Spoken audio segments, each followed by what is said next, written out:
As psiconeuroses, também chamadas psiconeuroses de defesa, termo que logo caiu, tendo em vista que em qualquer psiconeurose a defesa desempenha um papel fundamental, como a gente verificou se verificou na própria histeria.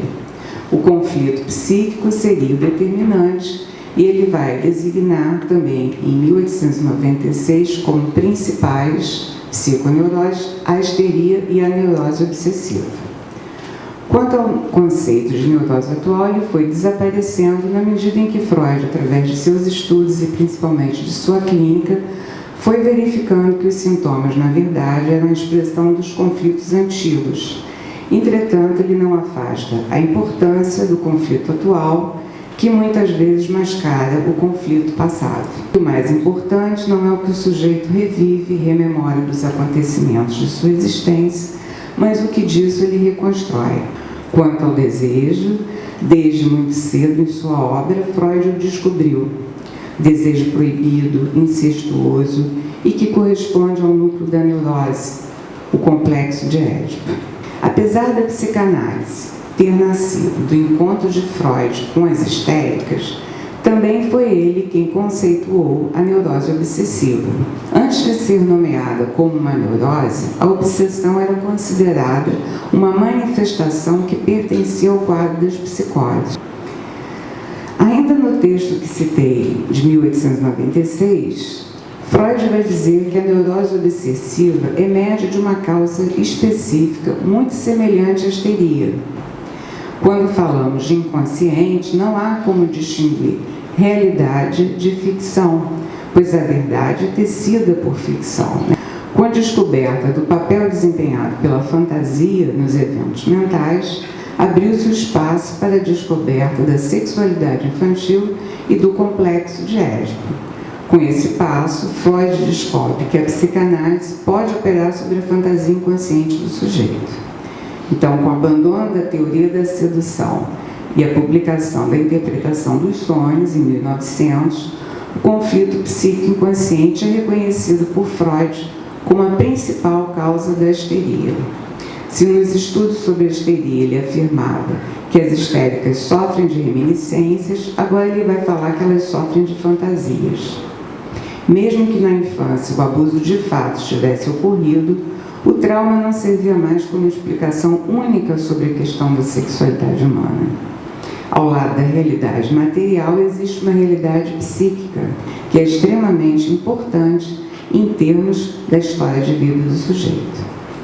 Notas psicanalíticas sobre um relato autobiográfico de um caso de paranoia. Nesse texto, Freud elabora uma construção teórica sobre a psicose, rompendo com as concepções da psiquiatria, introduzindo a novidade de, ao invés de caracterizar o delírio como uma patologia, caracterizá-lo como uma tentativa de recuperação, uma reconstrução de sentido.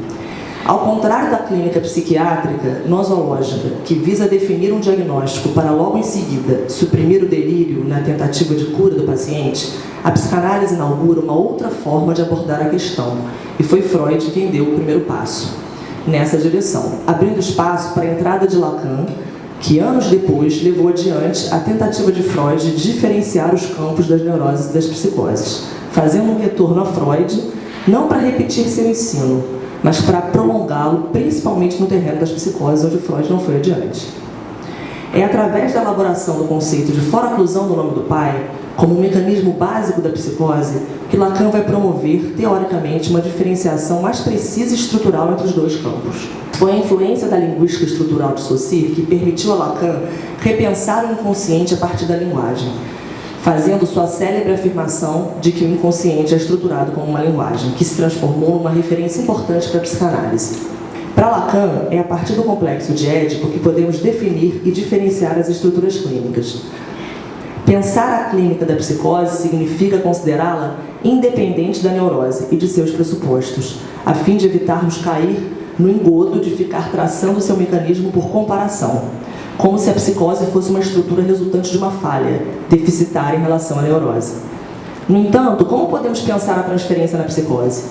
Foi justamente a clínica com a psicose que levou Lacan à psicanálise, indicando a possibilidade de existência da transferência. Ao refletirmos sobre a transferência na psicose, ficamos convictos de que seu manejo deve ser muito delicado, já que em tal estrutura a transferência se apresenta de forma maciça. O outro se apresenta ao sujeito como o próprio grande outro, presença incessante, absoluta e invasora. Esse lugar de outro absoluto, ao ser ocupado pelo analista, evidencia a maneira como se manifesta a transferência como perseguição ou erotomania. Contudo, é fundamental que ele escape desse lugar a fim de promover a falta no outro, através da constituição de uma metáfora delirante, uma significação para o sujeito. A formulação de Lacan de que na psicose a transferência é uma transferência para com o psicótico nos faz pensar na transferência do lado do analista, que aproximamos ao que chamamos de desejo do analista. Desejo de acolher o delírio e discurso do sujeito. Partimos do pressuposto de que é o desejo do analista investido de uma condição especial, ou seja, certa disponibilidade para a clínica da psicose, que pode viabilizar a transferência nessa clínica. É evidente que, em qualquer caso, é fundamental a construção de um lugar para onde a fala será endereçada, em qualquer clínica, né? Esse lugar constitui-se através da presença do analista e do desejo do analista. No entanto, acreditamos que na psicose, tal desejo deve ser temperado com algo a mais do lado do analista, uma disponibilidade de acolhimento da diferença que define o discurso do sujeito na psicose. Ao sustentar o desejo do analista, o lugar de secretário, ocupado pelo analista, deve ser antes de sujeito suposto não saber, uma vez que nessa clínica, ocupar o lugar de quem sabe pode inviabilizar qualquer possibilidade de transferência e, portanto, de tratamento. O tema perversão, né, que foi o tema que a Cristina pediu que eu falasse, é um tema extremamente polêmico. É importante que a gente possa fazer uma distinção entre a perversão sexual e a estrutura perversa, justamente porque há uma confusão imensa relativa ao próprio termo perversão e aos próprios diagnósticos da psiquiatria clássica em relação ao tema. Existiam dois tempos na obra de Freud, dois tempos lógicos, né, nos quais ele trabalhava a questão da sexualidade perversa. Então, o que ele chamava de perversão era, na verdade, a sexualidade perversa que é própria de todos nós, seres humanos. E no terceiro tempo lógico da obra de Freud, ele pode, então, finalmente, destacar uma categoria nova, que ele coloca ao lado, justamente, da neurose e da psicose. Então, essa categoria perversão, uma categoria nova, né, que ele não chama de estrutura, que ele chama Lacan, mas a gente pode chamar como uma estrutura perversa, ela entra fazendo série com a neurose e a psicose, que Consuelo e Gabriela falaram tão bem aqui, né? Mas depois dessas três falas aqui, eu acho que muitas questões surgiram. Quem gostaria de perguntar?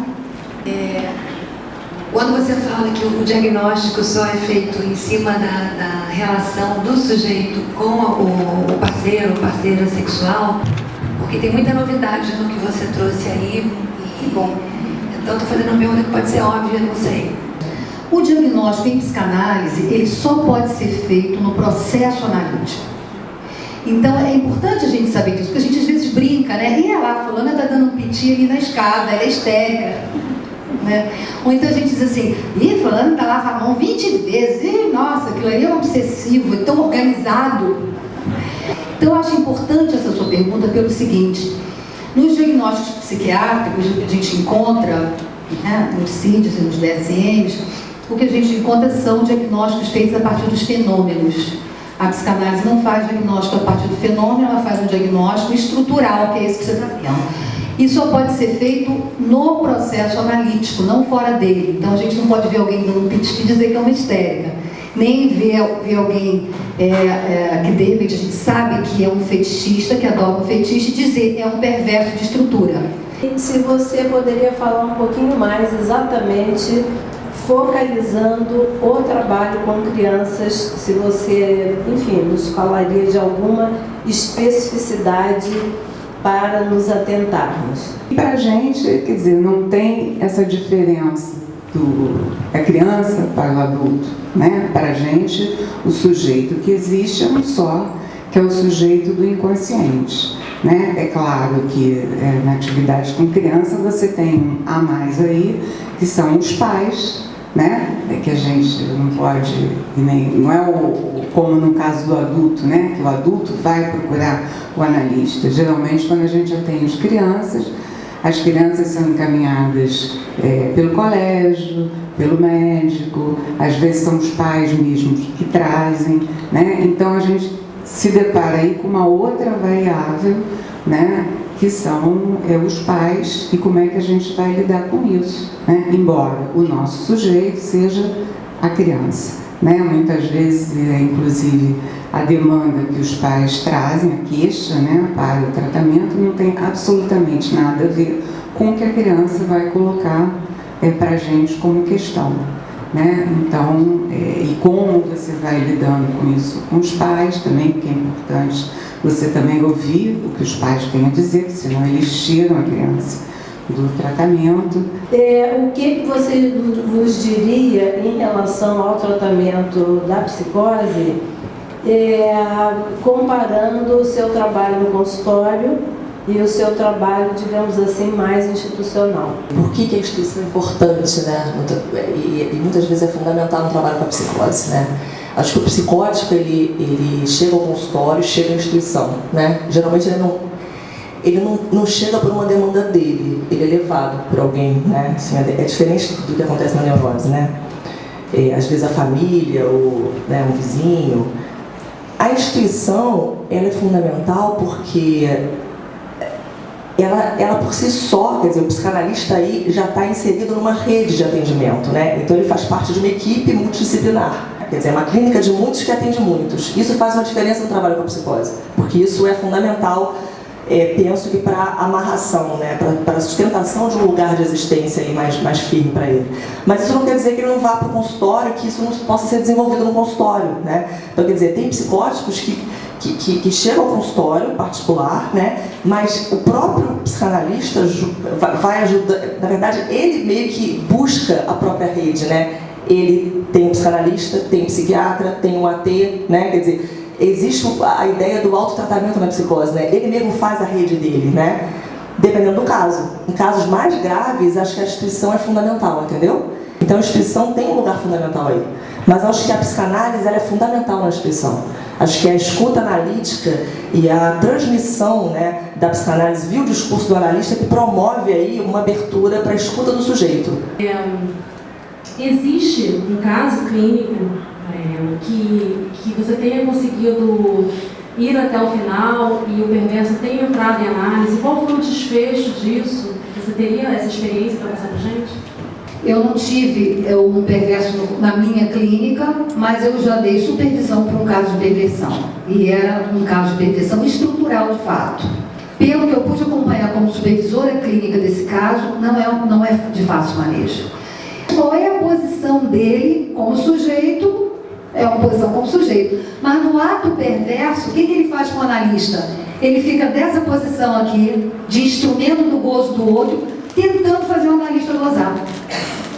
Tentando extrair um gozo masoquista, sádico, voyeurista, exibicionista do analista. Então não é fácil de manejar não, porque ele encosta o analista na parede, ele provoca essa divisão, só que o analista, se estiver no lugar de sujeito, não tem manejo, como nem na neurose, nem na psicose, nem na perversão. Então não é fácil ele chegar em análise por essa razão, não é fácil ele permanecer em análise também por essa razão, e não é nada fácil o manejo transferencial com esse sujeito.